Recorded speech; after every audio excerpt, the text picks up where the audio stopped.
Le GAEC du Talmat, basé à Capellen, compte 200 hectares de culture. Maïs, blé, betteraves sucrières et pâtures. C'est également une ETA qui propose ses services en matière de moisson, semis, traitement phyto, bûcheronnage et terrassement. Enfin, en parallèle, l'exploitation dispose d'un cheptel de 200 bovins, dont 95 à 100 vaches en lactation. Le lundi 20 mars dernier, à 14h30 précisément, l'élevage s'est lancé dans la traite robotisée.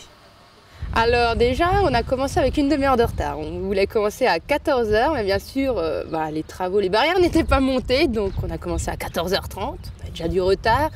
Pendant les 10 premières heures, en tout cas 10, un peu moins, jusqu'à minuit, en tout cas, ça on le sait, on a passé le premier de lot de vaches, c'est-à-dire toutes les 100 vaches sont passées une fois entre 14h30 et minuit, le temps que le laser fasse son travail et que le robot ait une carte de la mamelle de la vache. Donc c'était la première traite sans lavage, donc en plus, vu que les brosses ne marchaient pas, il fallait laver toutes les mamelles manuellement, comme à l'ancienne, donc il fallait presque se coucher sous la vache. Mais la nuit, ça s'est passé un peu mieux, mais c'était pas encore tip-top. Elles étaient toujours nerveuses, elles n'avaient pas compris obligatoirement qu'il y avait des granulés qui tombaient, donc c'était encore compliqué. Là, aujourd'hui, ça va un peu mieux, elles ont compris, c'est la 2e ou 3e fois qu'elles passent, donc ça commence à rentrer un petit peu. Les associés du GAEC ont opté pour 2 robots Lely placés en face à face du côté de l'ancienne salle de traite en bout de bâtiment. En comptant la maçonnerie et l'achat des robots, l'investissement s'élève à 350 000 €. La date de la mise en route a été réfléchie vis-à-vis des autres travaux conduits par l'ETA. Alors notre salle de traite devait être changée, elle avait 23 ans, mais le problème c'est qu'actuellement ça devient long. C'était une salle de traite qui était prévue pour 60 vaches à la base. Quand on est vers les 100 bêtes, les traites, 3 heures de traite au lieu d'1 heure et demie, 2 heures par traite, donc il faut doubler le temps par jour.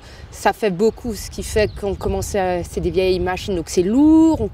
Ma mère a des tendinites, souvent. Moi, c'est aussi épaules, bras, donc physiquement, ça devient dur. Et surtout au niveau des astreintes, les dimanches, repasser nouveau 6 heures dans la salle de traite, ça devenait trop lourd. Avant, on était en TPA traite par l'arrière, donc elle rentrait en salle de traite, elle devait faire un angle de 90 degrés pour être traite à l'arrière 2 fois dans la journée. Là, elle rentre quand elles veulent, quand elles le sentent, et surtout, c'est traite un peu par l'avant ou même de côté, le bras passe de côté. Et ça, elles n'ont pas l'habitude de se faire masser, on va dire, ou tripoter la jambe par l'avant ou par le côté, vu que nous, on ne touchait qu'au milieu. Donc, quand une vache était nerveuse et qu'elle tapait comme une folle, on risquait rien, on l'accrochait quand même. Le robot, là, il a un peu plus de mal. La première vache s'est très bien passée. Elle était tellement terrorisée par le robot qu'elle n'a pas bougé, donc il n'a pas eu de problème. Le robot, ça s'est très bien passé. C'est au bout de la 3e, 4e qu'ils ont vu qu'en fait, il rentrait, il mangeait, qu'il pouvait faire ce qu'il voulait, qu'il ne se passait rien, que ça a commencé à mal se passer. Mal se passer, c'est dire que la vache, elle saute sur le robot parce qu'elle supporte pas qu'il y ait un bras qui se promène sous son ventre, donc elle le shoot, elle avance, elle recule, elle met les pattes dans le mangeoire, elle essaie de sauter par-dessus le robot, mais il est un peu haut, donc c'est un peu ça, mal se passer, voir, ça recule tellement fort que ça réouvre la porte derrière et elle peut se tailler nouveau dans l'aire d'attente, il faut la remettre dedans et tout refaire.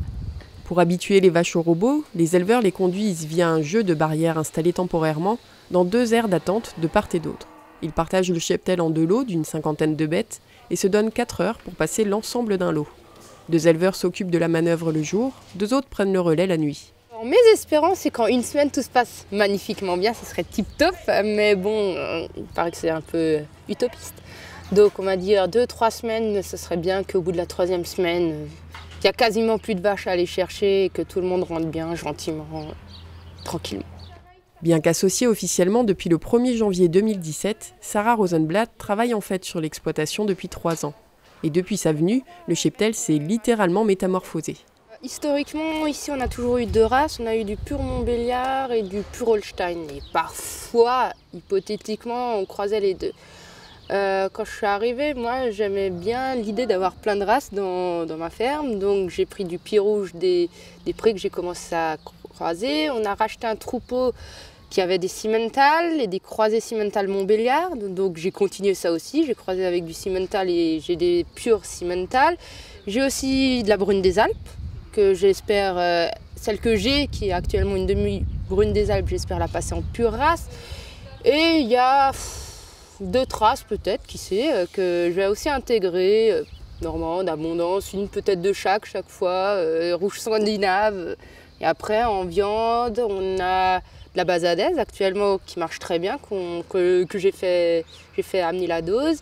On a du Hertford que j'ai inséminé qui naît dans 2 semaines, bleu blanc belge et blonde d'Aquitaine, surtout. Pour les mâles qui naissent en croisée viande, ils partent chez un maquignon à l'âge de 3 semaines. Pour ce qui est des femelles, nous les gardons et nous les engraissons avec les femelles de reproduction, donc elles ne sont pas du tout poussées. Et à 3 ans et demi, quand elles sont formées et qu'elles sont bonnes, on va dire, on en fait soit en autoconsommation, soit en barquette pour des clients particuliers. D'abord, c'est un fun, j'aime bien un peu de variété. La vache classique blanche ou noire ou blanche ou rouge, moi ça m'ennuie, je préfère des vaches qui ont des couleurs un peu bizarres, des taches mal placées ou plat de poils, des bouclettes, quelque chose qui change et surtout, on va dire, ça amène quand même un effet d'hétérosis. C'est pas, on va dire, il y a aussi quand même un petit quelque chose d'économique, si ça serait vraiment pas rentable, je le ferais pas, même si ça me ferait plaisir. Mais on va dire, on a des vaches qui font peut-être moins de lait, mais elles font plus de taux, elles ont moins de maladies, moins de boiterie. La fertilité, on a vraiment aucun problème. On est à 1,5 doses par IA, donc ce qui est peu. C'est surtout pour ça aussi. Malgré tout, ces métissages sont réalisés selon un gabarit allant de moyen à grand. Les logettes sont ainsi calées sur le format cimental, et pour le robot, cela ne pose pas de problème. L'exploitation livre son lait à la coopérative Sodial Union. Jusqu'à présent, leur moyenne se situait aux alentours de 8000 litres par vache. Avec la traite robotisée, elle espère atteindre entre 9 et 10 000 litres de lait par vache.